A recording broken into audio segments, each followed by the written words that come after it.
Real estate in Seattle is probably going to be seeing a dip in prices as residents are already talking about leaving their homes and rental properties due to crime and high costs. Now, you got to think that this will probably shake the housing market as well as the real estate market within the area and beyond. And this is just the beginning, folks. And also have a new study about what really happened with the health crisis and the drugs that were administered to millions of Americans. Believe me when I tell you that you don't want to miss out on this one. All right, folks, let's get into it. By the way, if you own a home, make sure your home is protected.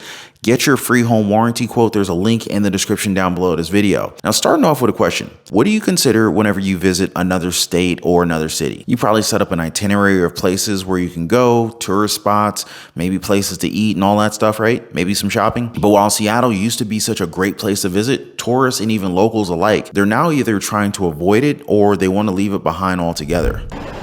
Seattle firefighters rushed to help a man who'd been knocked to the ground and was bleeding heavily after being knocked to the pavement head first. This all happening during a busy Sunday afternoon on a holiday weekend near First and Pike by the entrance to Pike Place Market.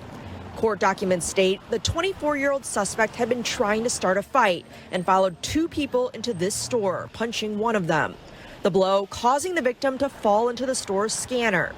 Police say the suspect continued to threaten them, started to walk away, but then suddenly turned around and punched the victim again. So a new poll released recently showed that 1 in 3 residents of Seattle, they're planning to leave due to crime and the high cost of living. Now, out of this number, 44% are renters who can generally pack up and just kind of move at their convenience. But surprisingly, 27% of the people who want to leave Seattle, they're actually homeowners. Now, you have to think that these things that are happening there is being allowed by whoever's in charge. Now, you need to realize that your vote is extremely powerful. Now, I'm not saying personally that you should vote for a particular party or anything like that. What I am saying is that you are free to decide on like what kind of policies will be placed in your state or city, depending upon, which lawmakers that you vote for. So here's hoping that the next promises that we hear, they're not necessarily just stories of fiction just to keep our hopes up and get our votes, huh? Now, speaking of stories, you want to think that we've heard all the stories when it comes to the health crisis, right? About vaccines and their effect on stopping the transmissions and, how big pharma came away with loads and loads of cash. But hold your horses, folks. We're not done, as a new study was released March this year that shows that these drugs saw an incredible improvement when it came to lessening adverse effects. Well, at least that's what it looked like when there was no explanation as to why these negative effects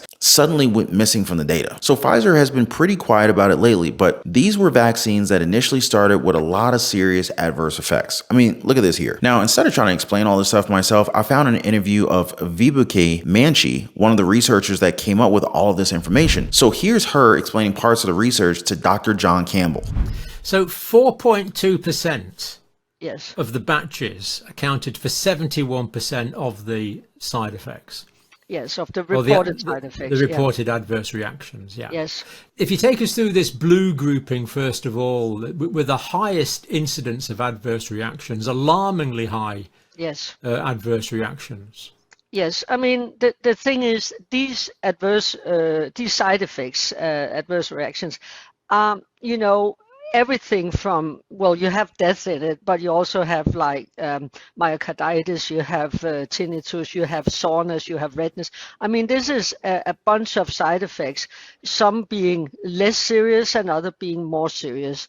And the thing is, which we didn't know when we had the study out, because we couldn't have the information, but we had it later on, is that these badges, the blue badges, seems actually to be the badges given for the citizens in the beginning of the vaccination, and therefore, of course, some would say, well, that was the elderly and the fragile, but that's not the case, because actually we know that 21% of the one in the blue group, or who had those badges, only 21% were older than 70, while actually in the yellow line, which is in the lowest one, that number was about 27%. So the thing is, it's not the explanation is not that it was the elderly or the fragile, because literally mainly those vaccines were given to frontline health personnel. So it just shows that for some odd reason there was many more reported side effects for very few batches. And then, we go to the green group, where there's kind of and obviously and statistically also much less side effects reported. And then we end up with the yellow one, which is in the bottom, where, as you can see, there's hardly any side effects reported, or you can even say none. The gazillion-dollar question is, what changed with the medicine? So according to their research, initially vaccines negatively affected a lot of people. And I'm talking about the first doses that were mostly provided to elders and our health professionals. Now, it also shows that 71% of those who received it had serious adverse effects. But as time went on, the negative effects continued to dwindle down. Now, Minky did say that it was possible that some changes were made to the formula, although we have no idea about what these possible alterations may have been. Either that, or maybe they just decided not to record these effects at all. What's painful for some people is that some of them felt forced to get a shot. And I understand that, we have our own opinions on these different vaccines and whatnot, but who here felt obliged just to get their rights back or just to be able to keep their jobs? Now, we know that some countries restricted people from even leaving their homes without a vaccine ID. They couldn't even go out to buy food. So what was actually happening with these drugs? It's clear that something probably improved, but what? On your way, if you find out there's many more side effects, of course it's a proper way to do it, that you change the product, but you need to inform the public, you need to inform the customer, the patients, the citizens, and so on. So it's not that I'm saying that it was bad to change a product if it obviously has too many side effects compared to the others.